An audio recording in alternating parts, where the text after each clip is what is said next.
la sintomatología. A día de hoy todavía no se tiene una idea exacta de qué es lo que pasa. Claramente todo lo que tenemos en teoría, como es la teoría del estrés oxidativo, en el cual dice que es de origen sistémico derivado del reflujo biliar, el cual induce inflamación y daño tisular y fibrosis.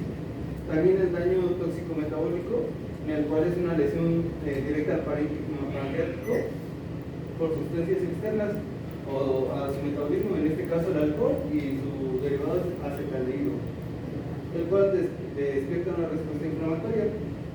Aquí podemos ver el páncreas, en el cual está inflamado, pero todavía no forma cálculos ni fibrosis. En el caso de Baco ya generó fibrosis. Y aquí está una imagen histopatológica del páncreas. Ahí vemos también una imagen de cálculos en el ducto pancreático, ¿verdad? Que en una placa simple de abdomen se puede observar los cálculos variados. También otra teoría es la litrogénesis y obstrucción mental, en el cual se incrementa la litrogenicidad de la secreción pancreática y da lugar a cálculos que ocasionan el daño a las células epiteliales, como en este caso.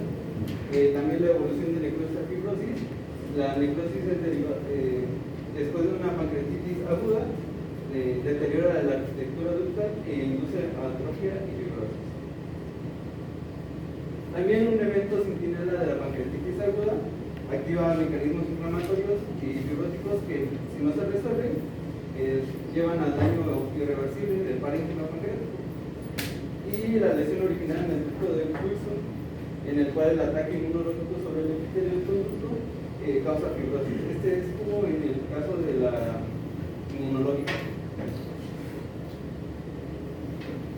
Como explicó mi compañera, la principal causa es la célula estelar pancreática, que en condiciones de quiesencia es reservorio de vitamina A, como dijo mi compañero, y después de su activación adquiere una apariencia de fibroblasto.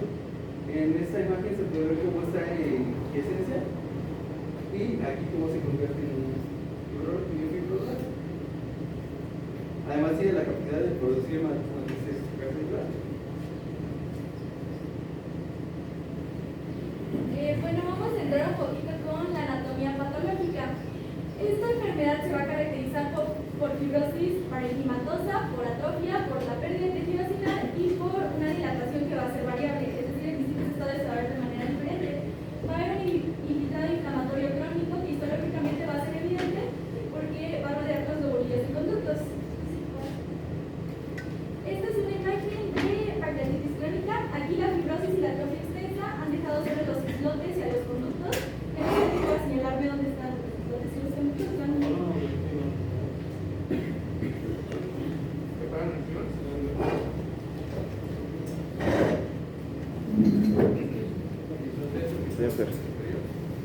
Ajá, el islote es el que está en la parte superior y Hablamos del clima. bueno, y como vemos en la imagen, va a haber escasos islotes de tejido acinar. Sin embargo, esto es como la primera etapa de esta enfermedad. Más adelante vamos a tener otra complicación que va a ser la pancreatitis crónica por el exceso de alcohol. Esta pancreatitis va a ser causada, pues como su nombre lo dice, por el exceso de alcohol, que se va a caracterizar por la dilatación ductal y por tapones de proteínas y calcificaciones intraluminales.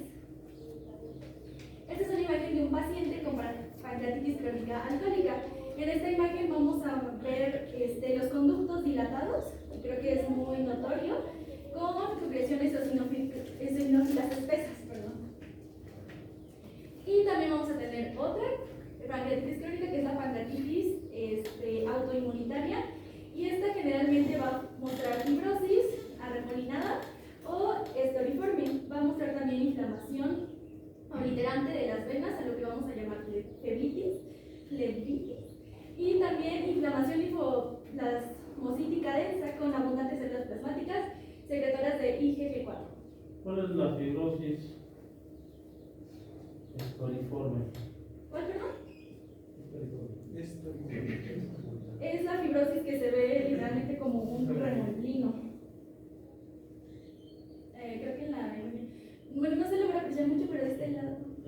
la siguiente. Sí, en esta. En esta es la donde se pueden ver, bueno, acá no se ve muy bien por la imagen, pero se ven como una especie de remolinos y se van a observar también los infiltrados linfoplasmocíticos que van a ser extensos y un estroma fibrótico. También tenemos otra imagen, les quería presentar lo del primer estadio de la pancreatitis crónica inicial.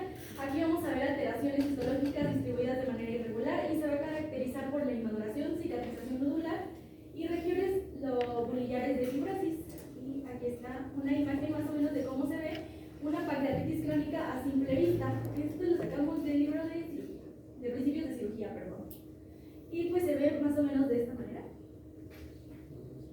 Y también esta es una imagen de una pancreatitis crónica temprana, la mente es de 40X y no se aprecia muy bien, pero podemos observar la infiltración de células inflamatorias mononucleares con escasa fibrosis. Si se dan cuenta, no se ve mucha fibrosis, acaso del lado izquierdo de esta parte. Y bueno, también tenemos la pancreatitis crónica grave, siguiente estadio. Esta pancreatitis se va a caracterizar por tejido acinar, por áreas de fibrosis coalescentes, troncos neutrales que se van a tornar prominentes, y en la pancreatitis crónica obstructiva no van a existir cálculos, aunque van a ser notables la fibrosis periacinar y las estructuras ductales dilatadas. Esta es una imagen de una pancreatitis crónica grave, también está 40X y se van a notar, ahora sí, si se dan cuenta, a diferencia del anterior, se notan las zonas extensas de la fibrosis y la pérdida de tejido acinar. Si se dan cuenta, se ve pues de manera un poquito más pálida toda la fibrosis, a diferencia del pues de esta imagen, ¿sí? ¿Logro marcar la diferencia? Bueno, los factores de riesgo, como lo había comentado mi compañera, es el tabaquismo, pero principalmente es el alcoholismo, ya que esa aumenta la viscosidad del jugo pancreático, aumenta la respuesta a la estimulación por colecistocina, y altera los mecanismos de transporte celular de enzimas y de lisocimas, además de que favorece la activación enzimática intracelular, como es el de las células estelares pancreáticas. Además de que, bueno, en la literatura marca que el alcoholismo y el tabaquismo potencian mucho más, combinados.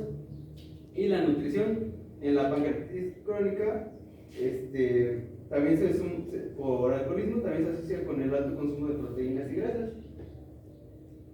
La hipercalcemia, también porque estimula la secreción pancreática y activa el tripsinógeno y estabiliza la tripsina. Además de la insuficiencia renal, que la uremia ocasiona daño directo al páncreas, además de su disfunción exócrina y mutaciones genéticas, como lo explicó mi compañera. A ver, dice hipercalcemia, información adicional. Estimulación de la secreción pancreática, la activación del tripsinógeno y estabilización de la tripsina. ¿No será que estimula la secreción pancreática? Así se estimula la secreción pancreática. No, dice estimulación. Ah, bueno, sí. Ya. Bueno, ¿es estimulación de la secreción o estimula la secreción?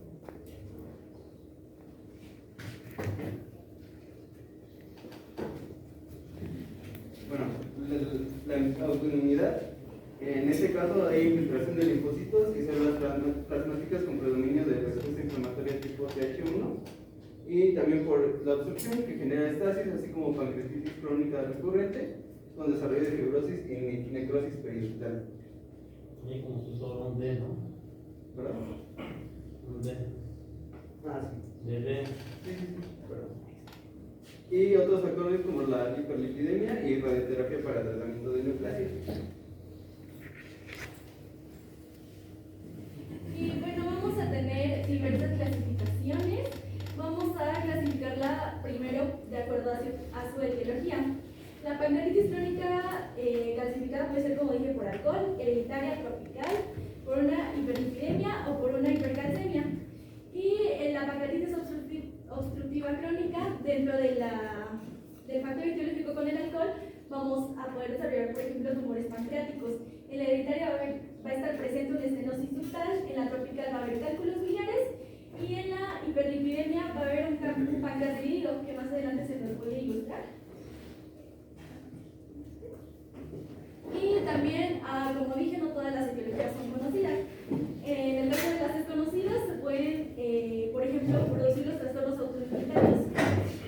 Por ejemplo, la colangitis esclerosante. Y también se puede producir neurosíndromes y también cirrosis por los cálculos biliares. Dentro de la pancreatitis calcificante, a la que vamos a llamar linfopenia crónica, se van a formar, es la forma más común. Esta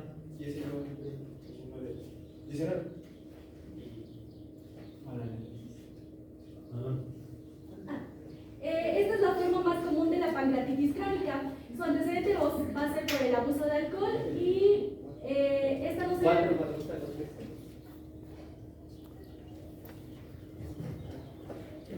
se debe dar por hecho, ya que la formación de cálculos y calcificaciones en el parénquima no es únicamente propia de este tipo de pancreatitis, y lo vamos a ver. También tenemos la pancreatitis obstructiva crónica. Esta va a consistir en alteraciones inflamatorias crónicas que van a ser causadas por compresiones o obstrucciones del sistema ductal proximal debido a diversos factores, por ejemplo, un tumor, un cálculo biliar, una cicatriz postraumática y el páncreas dividido. ¿Quién conoce un páncreas anular? Obviamente en imagen, no lo van a ver en carne y hueso. ¿Nadie? ¿Nadie lo ha visto? ¿Páncreas diviso? Sí. El páncreas diviso. El páncreas diviso. ¿Ya lo viste? Sí. O sea, es que no les veo nada de interés, chatos. Están pero sí. No muestran la mínima muestra, no tienen la mínima muestra de interés. Un páncreas anular, un páncreas diviso, lo tienen en el net, lo tienen en algunos libros. Pues vean, lo busquen para que sepan siquiera cómo es eso. No lo van a ver en una cirugía, salvo que actúen como ayudantes en el internado. Pero, caramba, pues por lo menos que vean una imagen. ¿Y tú? ¿La presentaste? Sí, eso vamos a ver. La obstrucción de algún conducto pancreático. Yo estoy sorprendido la apatía tan grande de este grupo, salvo sus honrosas excepciones, pero la inmensa mayoría están pero sí en el hipotomadismo. No tienen todavía, no son ubicados como estudiantes de medicina.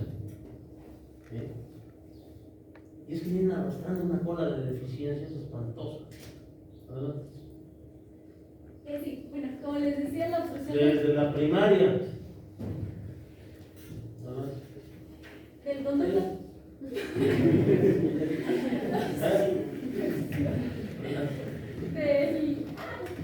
La obstrucción del conducto pancreático, por ejemplo, por un cálculo biliar, nos puede provocar entonces fibrosis difusa, la dilatación de los conductos pancreáticos que se nos mostré anteriormente en una imagen histológica, y también vamos a tener presente la atrofia cinar. Y en este tipo de pancreatitis el paciente va a tener poco dolor y signos de insuficiencia exócrina, perdón. Yo me acuerdo de un exalumno, Toño, no sé si ya lo platiqué, era de las primeras generaciones, de los que traía. Yo les recomendé que compraran su diccionario de terminología médica. Él fue de los pocos que lo compró y lo traía todos los días. Cualquier palabra que no entendía, inmediatamente la consultaba, ¿sí? Y así se la pasó toda la carrera. Y siempre traía su diccionario de terminología médica. Levanten la mano, ¿quiénes de ustedes tienen diccionario de terminología médica? ¿Nadie? Ok, levanten la mano, ¿quiénes de ustedes lo tienen ubicado en línea? Pocos. ¿Sí? Bueno, pues este chavo, que ahora es médico internista, con su especialidad en endocrinología, trabaja en el Centro Médico Nacional, es coordinador en la UNAM de 10 médicos endocrinólogos.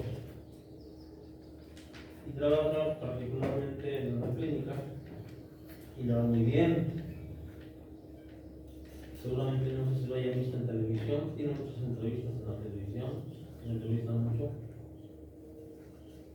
Y siempre que vienen, ya tienen como 15 años, viene a visitarlos.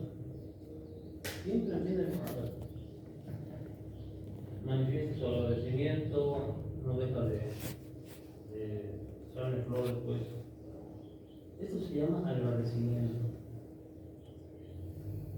Y me dice, doctor, ahorita con mis alumnos, doy las clases exactamente como usted nos las da. Porque a través de toda mi carrera he visto que es lo que ha dado mejores resultados. Bueno, pues eso me pone a mí como popular. Y les platico mucho a mis alumnos de mi maestro.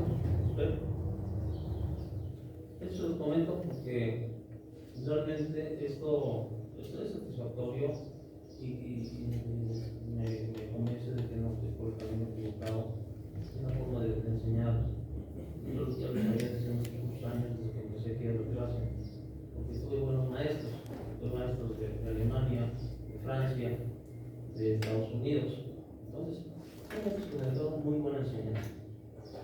De manera que seguimos haciendo esta labor educativa y realmente da cosa ver tanta apatía, tanta desidia, como que les falta la chispa para ponerse realmente a estudiar, que tengan interés en algo.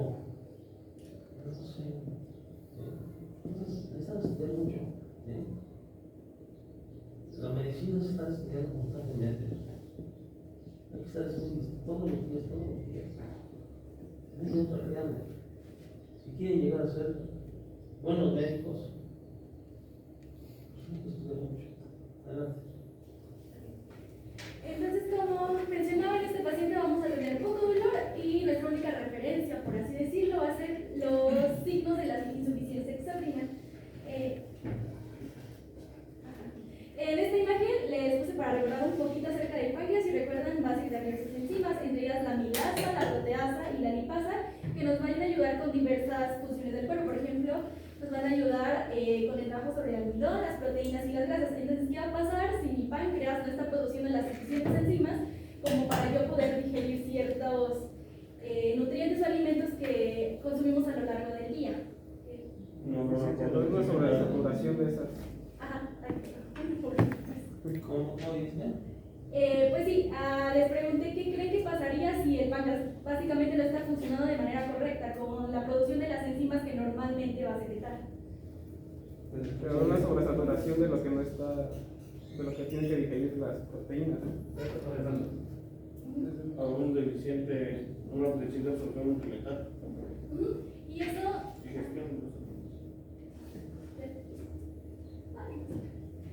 Bueno, eso nos va a producir todas las alteraciones como el dolor que vamos a ver en el diagnóstico. ¿Por qué es importante recordar lo que les acabo de decir? Metiéndonos un poquito al páncreas dividido, este no va a ser algo muy común, no es que esté presente en todos los pacientes con pancreatitis crónica. Sin embargo, es importante conocerlo porque para identificarlo es un poquito. ¿Cuál es el conducto de Santorini? ¿Quién le dice? Levanta la mano. Levanta la mano. Conducto de Santorini. ¿Uno nada más? ¿Una? Es el conducto pancreático accesorio. Anatomía, jóvenes. Es un conducto accesorio del páncreas que puede drenar por su lado, ¿verdad? Así como drena el conducto de Wilson, que es más grueso, más amplio. Adelante. ¿Qué número de lista es? 26.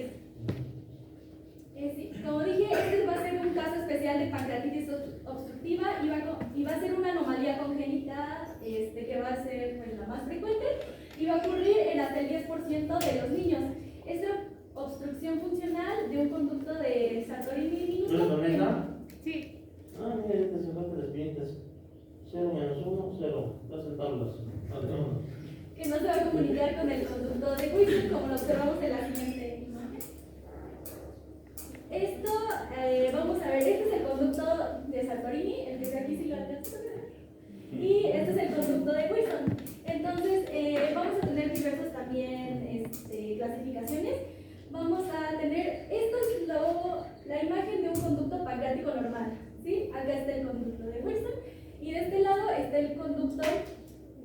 inflamatorio aquí y aquí.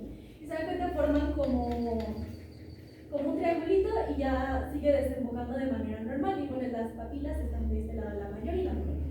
Tenemos el páncreas dividido incompleto, donde si se dan cuenta, el conducto va a estar de manera ventral, está formando como una H, no sé si se alcanza a apreciar, y se va a formar un conducto dorsal, entonces van a estar de manera horizontal. Y en el páncreas dividido completo, pues no va a existir una conexión entre el conducto dorsal y el conducto ventral. Si se dan cuenta, únicamente están las prolongaciones de color amarillito. Ahí está señalado con las flechas. Y también tenemos otro que es el páncreas dividido inverso, donde el conducto ventral va a ser más prominente que el conducto dorsal y de igual manera no va a haber como comunicación entre ambos. Y finalmente tenemos el conducto ventral ausente, donde este conducto no va a estar, de este lado únicamente vamos a tener al conducto dorsal. Bueno, las manifestaciones clínicas principalmente es el dolor abdominal, la insuficiencia exógena, como dijo mi compañera, con la diarrea crónica, por lo mismo, porque genera un síndrome de absorción intestinal deficiente, y la insuficiencia endocrina, la cual genera una diabetes secundaria. El dolor intenso principalmente es en los cuadrantes superiores, el cual irradia a la región subcostal y dorsal. También se encuentra pérdida de peso, el síndrome de absorción intestinal deficiente, diabetes secundaria y ictericia por compromiso del colédoco también. Bueno, vamos a empezar con el diagnóstico. Como les mencioné al principio, es algo complicado, pero en estados avanzados con un antecedente de algún factor etiológico como el alcoholismo, o si nuestro paciente es fumador, el diagnóstico puede básicamente asumirse de manera confiable con una buena anamnesis o una buena historia clínica. Sin embargo, me queda aquí tantito. El síntoma más común de la pancreatitis crónica va a ser el dolor. Este generalmente se va a localizar a mitad del epigastrio y muchas veces se va a describir como un dolor penetrante hacia la espalda, como si le estuviera atravesando algo, pero no va a ser tipo cólico. Este dolor va a ser constante, itinerante, y también en los pacientes alcohólicos, como dato curioso, en el libro de principios de cirugía lo encontramos, es que era que los pacientes alcohólicos al ingerir alcohol, pues según ellos se les quitaba. Sin embargo, pues más adelante vamos a ver que este factor va a ser incluso que el dolor se agrave o que se pueda ir complicando más esta situación. Y aquí más o menos les puse una imagen de dónde se va a localizar el dolor. ¿Quién me dice los tipos de dolor que hay a nivel abdominal? Esto es clínica proctológica, ¿eh? Levanta la mano. Levantando la mano. ¿Nadie?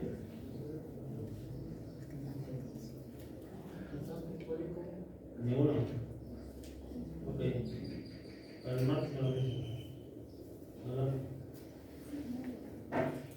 También va a ser común que los pacientes flexionen su abdomen y se sientan o se acuesten con las caderas flexionadas.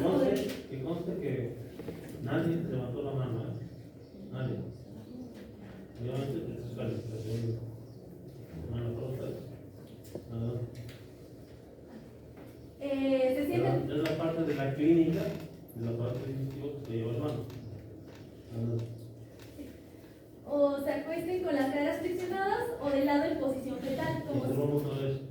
Se ve, por lo tanto, que no han leído los primeros 10 capítulos de Villalobos y de Federico Rocha, porque ahí viene todo. Ahí viene toda la clínica. Empieza precisamente ambos libros con la clínica. Y entonces sigue con la semiología. ¿Ya se dieron cuenta? ¿Ya checaron eso? ¿O no se han dado cuenta? ¿No digo? ¿Sí ya se dieron cuenta? Que la primera parte es clínica. Pero se ve que no lo han leído. Y aquí les puse la imagen de más o menos cómo se vería un paciente presentando los primeros signos. Y a diferencia de un dolor por un cálculo uretral, el sujeto se va a quedar quieto, va a permanecer inmóvil. Entonces, con eso podríamos descartar un cálculo uretral o el dolor de este. y también se puede acompañar de náuseas, vómitos. Sin embargo, la causa más común va a ser la anorexia. El dolor en la pancreatitis crónica generalmente lo podemos atribuir a la hipertensión ductal. Esta va a ser secundaria a estenosis o a cálculos y puede predisponer al dolor, el cual se inicia o exacerba al comer. Esta es una de las causas por las cuales, además de las náuseas y el vómito, pues el paciente no quiere ingerir alimento. ¿Por qué? Porque le causa muchísimo dolor y por tanto pues va a tener anorexia. No se les olvide que dentro de las citas bibliográficas se pone el año, porque se pone la página, el capítulo y todo, pero ¿con qué título lo van a buscar? ¿De qué año? ¿Sí? Entonces, hay que poner el año. Y bueno, eso es hablando del estadio avanzado. Sin embargo, en el estadio temprano va a ser un tanto difícil diagnosticarlo. Sin embargo, nos podemos apoyar de estudios de imagen y los estudios funcionales, pero pues como dije, va a ser complicado porque al menos los de imagen y los funcionales, perdón, van a resultar normales. Y nuestro estándar de oro para diagnosticar pancreatitis crónica en un estadio temprano va a ser la biopsia de un páncreas. Sin embargo, esta va a ser difícil de obtener y va a exponer al paciente a complicaciones como una fístula pancreática. Entonces, bueno, ¿cuáles son nuestras alternativas?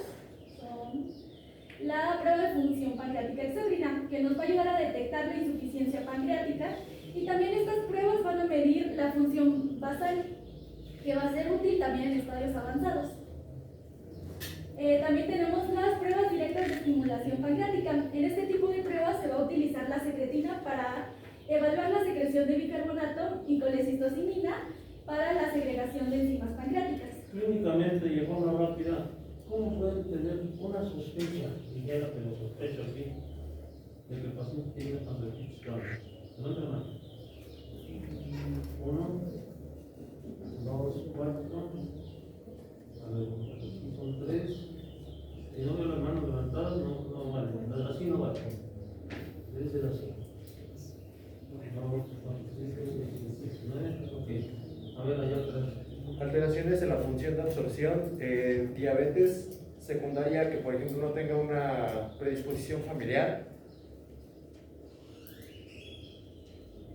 el dolor que nos platicaba mi compañera, que tenga un estilo de vida pues poco saludable, sea alcohólico, y siguen los factores. ¿Qué los factores predisponentes? Aquí en los datos. Hablando de esto, ahí podemos ver la pérdida de peso, la ictericia, el dolor abdominal, incluir fatiga, náuseas, pues no, náuseas no, fatiga y por lo que dijo el compañero. Por el tipo de dolor, que va a ser un dolor que no va a ceder y inclusive va a aumentar, y también ¿Qué tipo de dolor? Generalizado. el dolor va a ser periumbilical, y va a ser periumbilical, alrededor del ombligo. No, es generalizado, ¿no? Debido a que va a afectar más de la mitad del abdomen. Pues. El dolor era cerebral y era en el epigastrio. Bueno, ¿Cómo? el dolor era en la mitad del epigastrio y era cerebral. Inclusive en ocasiones el paciente ya puede haber desarrollado un episodio con anterioridad, y como ya explicaba mi compañero, pues es un dolor que se puede presentar tanto en ocasiones localizado como generalizado, dependiendo de la cronicidad que tenga, además de los factores predisponentes, su historia clínica, por ejemplo, el alcoholismo, el tabaquismo. Algo más importante, aquí, También se puede presentar en muchos casos diarrea cuando hay alteración de la función exógena. Entonces esto puede hacernos pensar en que puede existir un cuadro de pancreatitis crónica o que existe hiperparatiroidismo por la alta secreción de calcio. Entonces puede que haya calcificaciones intraductales y pues también eso nos puede indicar que puede existir un cuadro congénito. Yo estaba leyendo que el dolor va a empeorar conforme va avanzando la enfermedad. ¿Pero qué? El dolor va a empeorar conforme va avanzando, entonces va a ir aumentando, por el curso de la enfermedad. También va a haber disminución de peso, como había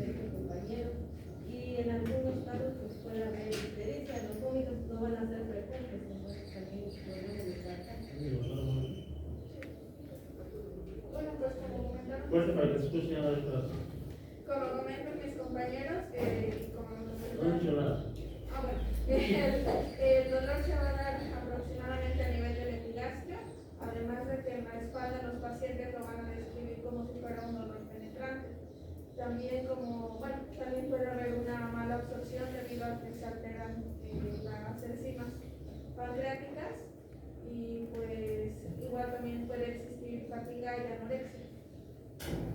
No, también lo característico podría ser la aparición de los signos de Gray Tormen y de Cullen. Además,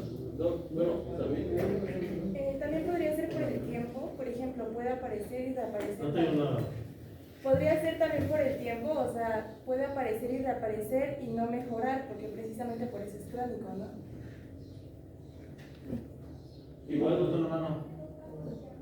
Bueno, ¿cuál es la característica importante principal? Bueno, algo que mencionó la doctora es que el dolor puede iniciar o exacerbarse al comer, o sea, al los alimentos. Como lo mencionaba mi compañera, Fuerte. por la falta de secreción de las enzimas, aparte de la anorexia, va a haber una descompensación de nutrientes, por lo mismo el dolor después de la alimentación. Además de que, bueno, el paciente llegará con, sí, digamos, inclinándose con Se los dije alguna vez, pregunten al paciente, cuando usted evacúa, deja rodadas de grasa, ahí se atorrea. Es uno de los signos más importantes. El paciente está evacuando grasa, luego deja de usar WC lleno de grasa. Eso es signos fundamentales. ¿Se ha fijado usted después de evacuar cómo evacúa? Sí, no, ok, entonces, ¿qué ha observado? Cuando se le pregunta, ¿usted evacúa con grasa? Sí, doctor, luego le jalo la cadena y queda todo embarrado de grasa, aceitoso. Ahí está, es una situación muy fuerte. Por supuesto que hay el dolor y hay los antecedentes y las causas predisponentes del alcoholismo. Sí, y vamos a tener estas pruebas, estas las sacamos de Villalobos, y vamos a tener, por ejemplo, la prueba de la estimulación con secretina. Esta va a tener una sensibilidad de 70 a 95 y va a tener una especificidad de 90. También tenemos la prueba con tripsinógeno sérico, que va a tener una sensibilidad de 33 a 60 con una especificidad de 100. Y la elastasa fecal, que va a tener una sensibilidad de 33 a 100 y con una especificidad de 95. Ahora, la medición de enzimas pancreáticas en el suero también puede ser útil. Es importante la medición de la amilasa y la lipasa. Estas no van a presentar una buena correlación con la medición de la amilasa y la lipasa no van a presentar una buena correlación con la función pancreática. Y los niveles reducidos de tripsinógeno se pueden observar en pacientes con pancreatitis crónica. Entonces aquí tenemos como dos datos: amilasa y lipasa no nos funcionan dentro de la medición de enzimas en suero, eso es importante. Y los niveles reducidos de tripsinógeno es un también signo característico en pacientes con pancreatitis crónica. Dentro de la radiología, pues nos va a ayudar en 4 áreas para poder diagnosticar.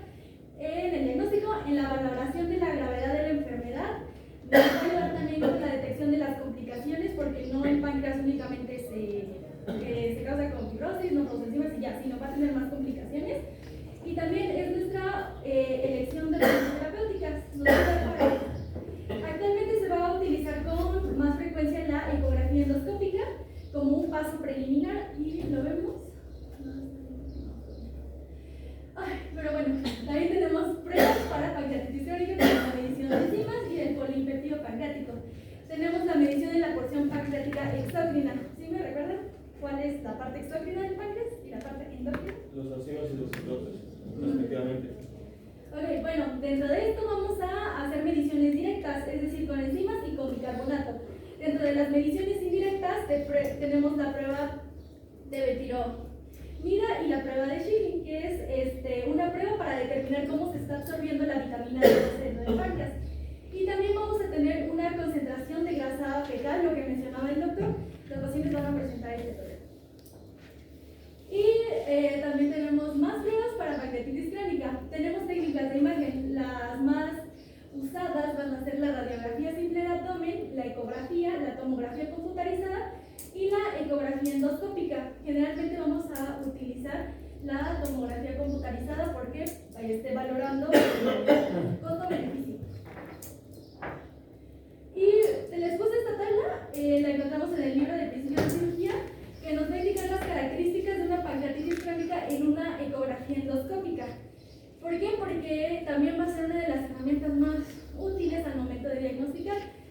a tener alteraciones ductales. Generalmente el tamaño del conducto va a ser mayor a 3 milímetros. ¿Y esto qué va a implicar? Pues una dilatación ductal. Vamos a tener un conducto pancreático tortuoso que va a implicar una irregularidad ductal, una ectasia de rama lateral que nos puede provocar más adelante una fibrosis periductal y también, la pared del conducto vasecógena que también nos va a implicar fibrosis ductal. Y vamos a tener de igual manera alteraciones dentro del parénquima del páncreas. Vamos a tener un patrón ecoico heterogéneo, unos focos ecógenos reducidos aproximadamente de 1 a 3 milímetros, los tabiques interloculiares prominentes, fibrosis, ahorita les voy a enseñar una imagen, y también cavidades grandes con un poco eco. Lo que es el patrón, el patrón ecoico y los focos ecógenos van a implicar edema, los tabiques van a implicar fibrosis y las cavidades grandes con un poco eco dentro de la ecografía nos van a indicar pseudoquistes. Acá tenemos una ecografía de pancreatitis crónica. Nos va a mostrar heterogenicidad del parénquima pancreático, los sistemas ductales dilatados y la formación de quistes. Si saben dónde los quistes se ven, pero se ven como bolitas. No sé si. Esas bolitas oscuras que se ven ahí son quistes. Y también tenemos una ecografía endoscópica en una pancreatitis crónica. Acá el aspecto del parénquima se puede observar heterogéneo, los conductos biliares de igual manera dilatados, y esto nos va a indicar una pancreopatía obstructiva temprana. Como ustedes se dan cuenta, su compañero tiene muchas imágenes del libro de Schwartz. El libro de gastroenterología trae realmente poco de crónica. Por eso les digo que es bueno que consulten libros quirúrgicos, porque casi toda la patología de la pancreatitis tiene que ver con el aspecto quirúrgico. Se entiende mejor, se trata mejor. Hay aspectos que los gastroenterólogos clínicos no tratan. En general, trata esos aspectos quirúrgicamente y, por supuesto, médicamente también. Puede resolver quirúrgicamente, pues médicamente con razón. Bien, ¿verdad? Y vamos a tener criterios diagnósticos para pancreatitis autoinmune. Vamos a separarnos un poquito.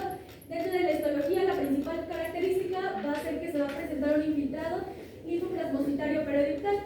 En imagen vamos a poder utilizar una tomografía computada de abdomen, donde se va a observar un páncreas aumentado y una colangiopancreatografía retrógrada endoscópica, donde se va a observar Wilson difusamente delgado e irregular.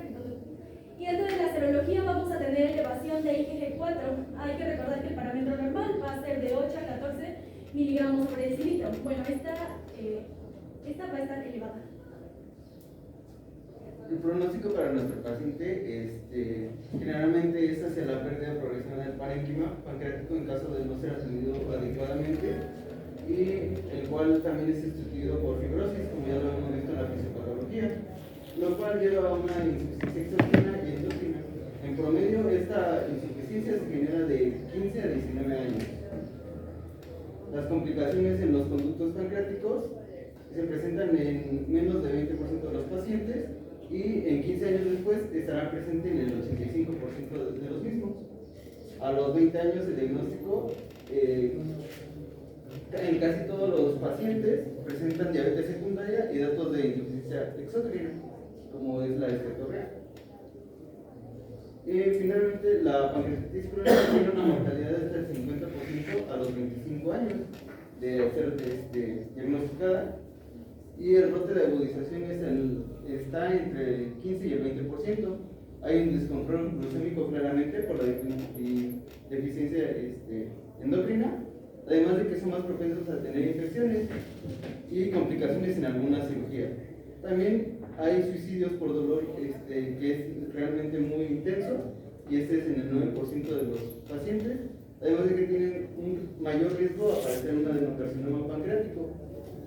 Esta es más evidente en la pancreatitis crónica hereditaria. Y bueno, vamos a entrar finalmente con el tratamiento. Debido a que hasta ahora, como les dije al principio, no existe una terapia específica para la pancreatitis crónica, el manejo dentro de nuestra clínica únicamente se va a dirigir a 3 aspectos, que va a ser el control del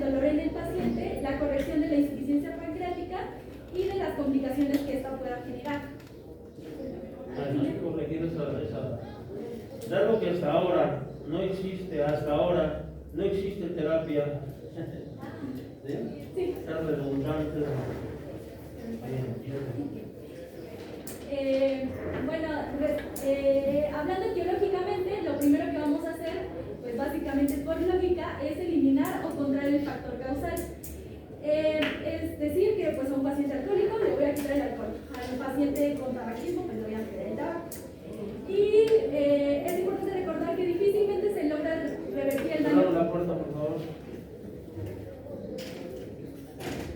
El daño pancreático, incluso en muchos libros como en cirugía o el Harrison consideran la pancreatitis crónica como algo irreversible, es decir, únicamente vamos a controlar a nuestro paciente.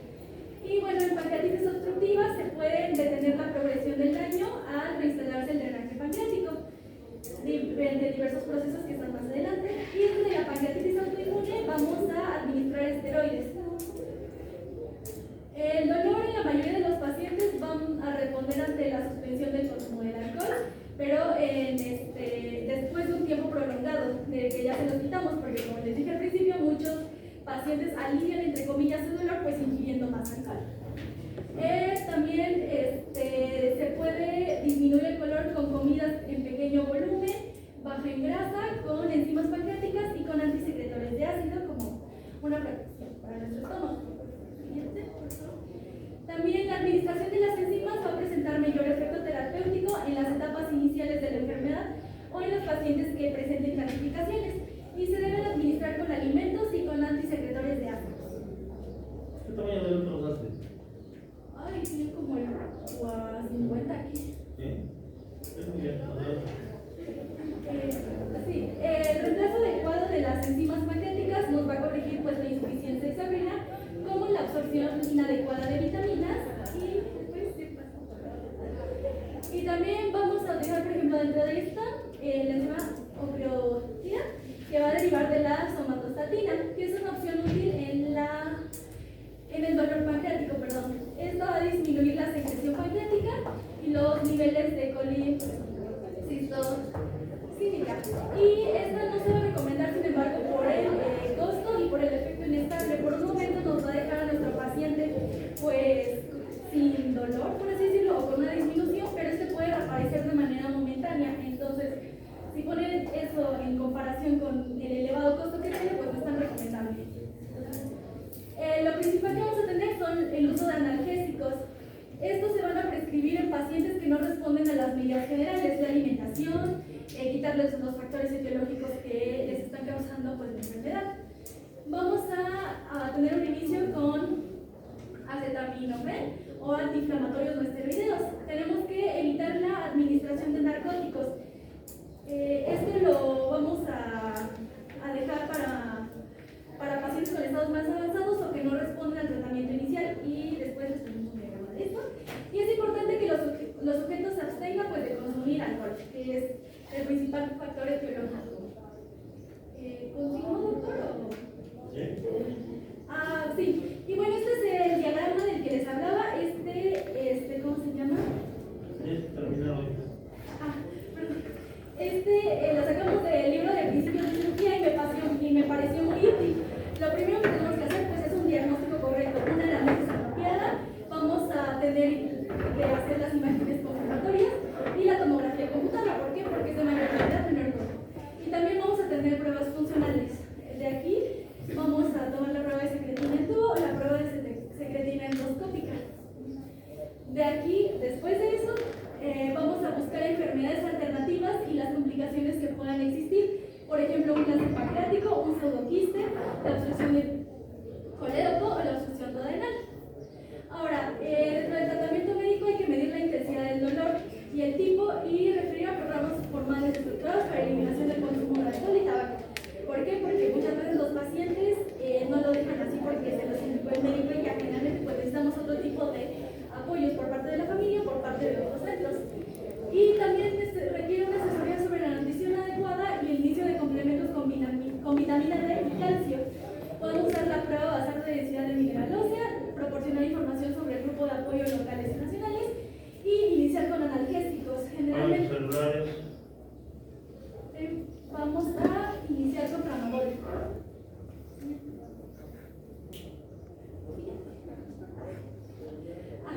Después de todo lo anterior, vamos a buscar una evidencia suficiente de insuficiencia exócrina o endócrina coexistente, es decir, la esterasa fecal, la tripsina sérica, y podemos utilizar la hemoglobina A1C, que es pues, la medición de la glucosa aproximadamente 3 meses antes de que la tomamos, o la gamma-glutamitransferasa. Y vamos a iniciar esteroides en caso de pancreatitis autoinmunitaria. También vamos Ahora, si todo lo anterior, si mi tratamiento fue eficaz, voy a continuar con eso, dándole analgésicos o dándole lo que le prescribí con una revaloración periódica para ver que el paciente no tenga complicaciones. Sin embargo, si el tratamiento no es eficaz, vamos a valorar la anatomía del páncreas y del conducto pancreático. ¿Por qué? Porque esto significa que ya requiere un proceso quirúrgico, ya no me sirvió lo que está de base. Por ejemplo, si el conducto pancreático está dilatado a más de 6 milímetros, vamos a revisar las opciones del paciente, vamos a incluir datos que apoyan la cirugía.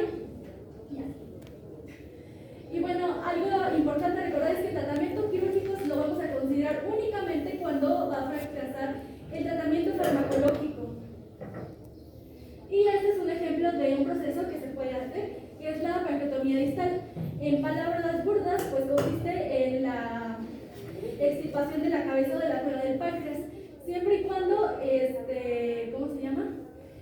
No tengan dilatación ductal de importancia. Entonces, a manera de conclusión, la pancreatitis crónica se puede diferenciar de la aguda. ¿Por qué? Porque la aguda es reversible